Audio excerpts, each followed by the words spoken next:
Hello, this is Ron Paul with your weekly update for June 4th. War drums are beating again in Washington. This time, Syria is in the crosshairs after a massacre there last week left more than 100 dead. As might be expected from an administration with an announced policy of regime change in Syria, the reaction was to blame only the Syrian government for the tragedy, expel Syrian diplomats from Washington, and announce that the U.S. may attack Syria even without UN approval. Of course, the idea that the administration should follow the Constitution and seek a declaration of war from Congress is considered even more anachronistic now than under the previous administration. It may be the case that the Syrian military was responsible for the events last week, but recent bombings and attacks have been carried out by armed rebels with reported al-Qaeda ties. With the stakes so high, it would make sense to wait for a full investigation unless the truth is less important than stirring up emotions in favor of a U.S. attack. There is ample reason to be skeptical about U.S. government claims amplified in the mainstream media reports. How many times recently have lies and exaggerations been used to push for the use of force overseas? It was not long ago that we were told Gaddafi was planning genocide for the people of Libya, and the only way to stop it was a U.S. attack. Those claims turned out to be false, but by then the U.S. and NATO had already bombed Libya, destroying its infrastructure, killing untold numbers of civilians, and leaving a gang of violent thugs in charge.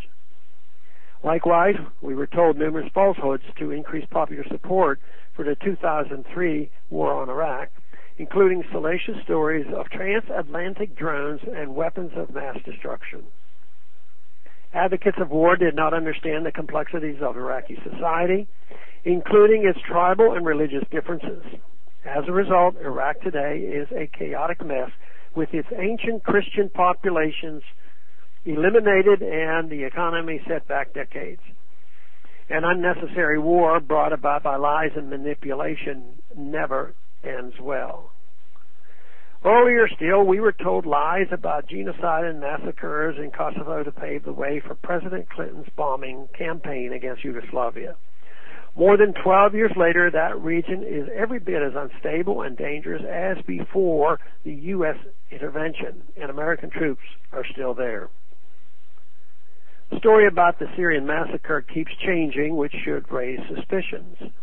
First, we were told that the killings were caused by government shelling, but then it was discovered that most were killed at close range with handgun fire and knives. No one has explained why government forces would take the time to go house to house, binding the hands of the victims before shooting them, and then retreat to allow the rebels in to record the gruesome details. No one wants to ask or answer the disturbing questions, but it would be wise to ask ourselves who benefits from these stories. We have seen media reports over the past several weeks that the Obama administration is providing direct, so-called non-lethal assistance to the rebels in Syria while facilitating the transfer of weapons from other Gulf states. This semi-covert assistance to rebels we don't know much about threatens to become overt intervention. Last week, General Martin Dempsey, chairman of the Joint Chiefs of Staff, said about Syria, quote, "I think the military option should be considered," close quote.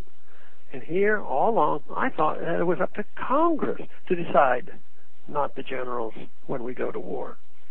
We are on a fast track to war against Syria. It's time to put on the brakes. Thanks for calling this update. A new update is placed on this number, 888-322-1414, every Monday. The written text can be found on my website, www.house.gov/Paul, under the heading Texas Straight Talk. Thanks for calling.